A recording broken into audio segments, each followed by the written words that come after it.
శ్రీమాత్రే నమః. నమస్కారం. ఈ నెల జరగబోయే కొన్ని గ్రహాల యొక్క మార్పిడి గురించి మనం విశ్లేషించుకోవడానికి కోసం ఇప్పుడు వచ్చాం. జూలై 13వ తారీఖున శని వక్రగతి లేదా తిరోగమనం అంటారు.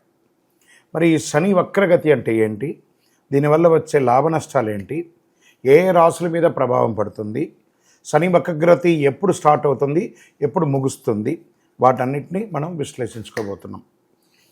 జూలై 13వ తారీఖున ఉదయం 9:36 మీనరాశిలో శనీశ్వరుడు తిరోగమన స్థితిలోకి వెళ్తున్నారు. 138 రోజులు ఈ కొన్ని రాశుల వారికంతా పట్టిందల్లా బంగారమైన కూడా చెప్పచ్చు. నవంబర్ వరకు తిరోగమన గమనంలో ఉంటాడు.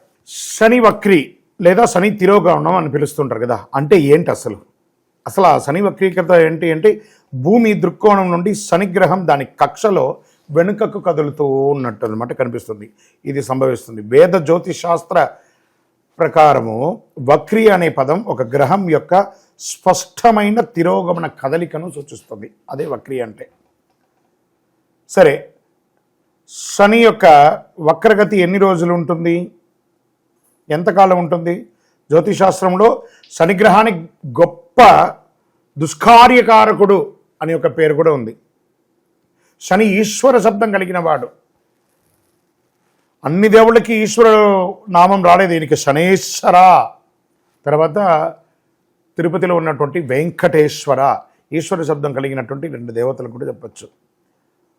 ఇది మనకు ముఖ్యమైనటువంటి జీవిత పాఠాలను బోధించే ఒక అద్భుతమైనటువంటి గ్రహం ఏదైనా ఉందంటే మనం ఎవరు అని క్లెన్స్ చేసి చూపించే ఒక అద్భుత గ్రహం శని గ్రహం. సంవత్సరానికి ఒక్కసారి శని సుమారుగా 4.5 నెలలు తిరోగమనంలో ఉంటారు. నవగ్రహాల్లో శనీశ్వరుడికి విశేష స్థానం ఉంది. న్యాయదేవుడు, కర్మఫలదాత శనీశ్వరుడు జూలై 25లో తిరోగమనంలో వెళ్ళబోతున్నటువంటి సమయంలో అనేక రాశులపై ప్రభావం చూపిస్తుంది. వేగం, చురుకుదనం, క్రియాశీలత్వం పెరిగి చేష్టాబలం ఏర్పడుతుంది. నెమ్మదిగా ఆలస్యంగా ఇచ్చే ఫలితాలు అతి త్వరలో ఇవ్వడం కూడా జరుగుతుంది. తిరోగమనం ఈయనకి మందగమనం పేరు కదా, స్లోగా వెళ్తాడు కదా, అదే తిరోగమనంలో ఎలా వెళ్ళాడో అంతకు రెట్టింతలు స్పీడ్గా వచ్చి అనుగ్రహాన్ని ఇచ్చిపోతాడట. వాస్తవానికి 2025 సంవత్సరంలో మార్చి 29 శనీశ్వరుడు తన రాశిని మార్చుకున్నాడు. ఉగాది నుండి శనీశ్వరుడు కుంభరాశి నుండి మీనరాశిలోకి వచ్చాడు. శనీశ్వరుడు తిరోగమనం కొన్ని రాశులకి చెడుగు జరుగుతుందా, మరికొన్ని రాశులకు ప్రయోజనం జరుగుతుందా? శనీశ్వర తిరోగమనంలో శనీశ్వర ఆశీర్వాదంతో అదృష్టాన్ని పెంచి పోషించే కొన్ని గ్రహాలు 138 రోజులు నవంబర్ 28 వరకు ప్రత్యక్షంగా మారబోతుంది. వృషభ, మిథున, కర్కాటక, తుల, మకర, కుంభరాశుల వారికి అద్భుతమైనటువంటి ఆదాయ లాభాలు, పదోన్నతి, ఉద్యోగాలు వంటి అంశాల్లో సానుకూలత చేపడుతుంది. ఇందులో రాశి పరంగా ఒక్కొక్క రాశిగా మనం తీసుకుంటే తులారాశి వారికి, ఈ రాశి వారికి అత్యంత శుభుడైన శనీశ్వరుడు 6వ స్థానంలో వక్రీకరించడం వల్ల కలలో కూడా ఊహించని విధంగా అధికార లాభం పొందుతారు. ఇది ప్రభుత్వ రంగంగా, ప్రైవేట్ రంగంగా కూడా కలిసి వస్తుంది. ఉద్యోగంలో ఉన్నత పదవులు లభిస్తాయి. ఆర్థిక, వ్యక్తిగత అనారోగ్య సమస్యల నుండి చాలా వరకు బయటపడిపోతారు. కోర్టు కేసులు విజయం అవుతాయి. సమాజంలో ప్రముఖులతో, పెద్ద మనుషులతో పరిచయాలు ఏర్పడతాయి. వృత్తి వ్యాపారాల్లో బాగా బిజీగా తిరుగుతారు. ఆదాయ వృద్ధికి ఆకస్మిక ధనప్రాప్తి కలుగుతుంది. మనసులోని కోరికలన్నీ నెరవేరుతాయి.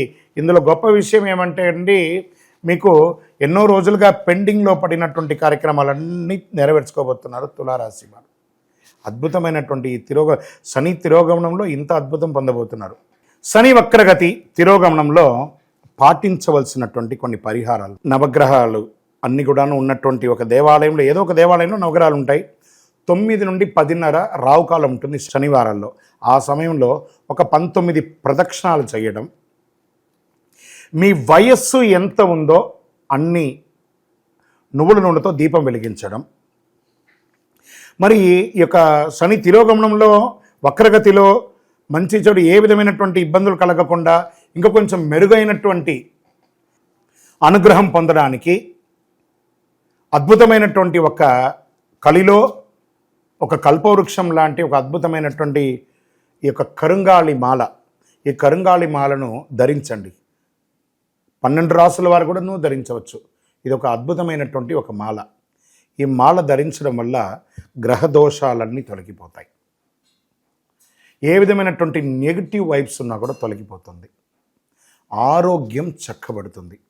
ఈరోజు ఎందుకు చాలామంది గమనించండి, సెలబ్రిటీస్ అంతా ఈ మాలని వెతుక్కొని మరీ వేసుకుంటున్నారు. అలాంటి ఈ మాలను మన యొక్క దేవాలయంలో అయ్యప్ప స్వామి 18 అవతారముల దేవాలయం తిరుపతి జీవకొండలో 48 రోజులు పూజ చేసి, సుదర్శన చండీ హోమాదులు చేసి, దీనికి సంపుటి చేసి, ల్యాబ్ టెస్ట్ మరీ చేసి అందిస్తున్నాం. మీరేం చేస్తారు, ఈ గ్రహలో ఉన్నటువంటి ప్రతి ఒక్కరు కూడా మాల ధరించండి. ఆ మాల యొక్క మంత్రాన్ని కూడా ఇస్తాం, మంత్రాన్ని కూడా జపం చేయండి. ఒక ఫోన్ అంటే దానికి ఎలా చార్జర్ ఇస్తారో అలాగే మనం దీన్ని పూజ చేసినా మనం ఒక మంత్రం ఇస్తాం, ఆ మంత్రంతో జపం చేయండి. శని భగవాను యొక్క సంపూర్ణమైనటువంటి అనుగ్రహం పొందండి. వారిని ఎలా ప్రార్థన చేయొచ్చు, దేహి మే బుద్ధి వైశిష్ట్యం, దేహి మే నిత్య యవ్వనం, దేహి మే పరమానందం, దేవదేవ శనైశ్వర అని వారిని ప్రార్థన చేస్తే చాలట. శని భగవానుడు ఆనందపడిపోతాడు. నీలాంజన సమాభాసం రవిపుత్రం యమాగ్రజం ఛాయామార్తాండ సంభూతం తన్నమామి శనైశ్వరుని మనం ప్రార్థన చేసుకుంటాం. ఆయన ఎందులో వస్తారు, కాకద్వజాయ విద్మహే ఖడ్గహస్తాయ ధీమహి తన్నః మందః ప్రచోదయ. మందంగా ఉంటారు, స్లోగా ప్రయాణం చేస్తారు, కానీ తిరోగమనంలో చాలా స్పీడ్గా వస్తారు. కాబట్టి మనం వారి యొక్క స్పీడ్ని మనం కూడా అందుకునే విధంగా పరిహారాలన్నీ కూడా చేసుకుంటే చాలా మంచిది. ఈ యొక్క మాల మీకు కావాలి కదా, కావాలనుకున్నారు మా కింద నంబర్ చూసారా, ఆ నంబర్కి వాట్సాప్ చేయండి నాకు మాల కావాలని. మా అడ్మిన్స్ మీకు రెస్పాండ్ అవుతారు. మరియు మా సంపూర్ణ జాతకం తెలుసుకోవాలనుకుంటున్నాం గురుగారు మేము మీ ద్వారా. మీరు తెలుసుకోవాలంటే మీ పరిసర ప్రాంతాల్లో ఉన్న సద్గురుని సంప్రదించి తెలుసుకోండి, లేదా మా ద్వారా కూడా తెలుసుకోవాలనుకుంటున్నారా, కింద నెంబర్కి మీ పేరు, date of birth, time of birth, place of birth తెలుసుకోవాలనుకుంటే మాత్రమే వాట్సాప్ చేయండి. అద్భుతమైనటువంటి జీవితం మీరు అందరూ జీవించాలని మనస్ఫూర్తిగా అఖిలాండ కోటి బ్రహ్మాండ నాయకుడు శ్రీ ధర్మశాస్త్ర అయ్యప్ప స్వామి వారిని ప్రార్థన చేస్తూనే ఉంటాము. మీరు తిరుపతికి వచ్చినప్పుడు మన అయ్యప్ప స్వామి వారి 18 అవతారముల దేవాలయం జీవకోన అనే ఒక ప్రాంతంలో ఉంటుంది. రైల్వే స్టేషన్ బస్టాండ్ నుండి ఒక 3 కిలోమీటర్ల దూరంలో వచ్చి దర్శనం చేసుకోండి. ప్రపంచంలో ఎక్కడా లేదు 18 అవతారాలతో దేవాలయం. విజయోస్తు.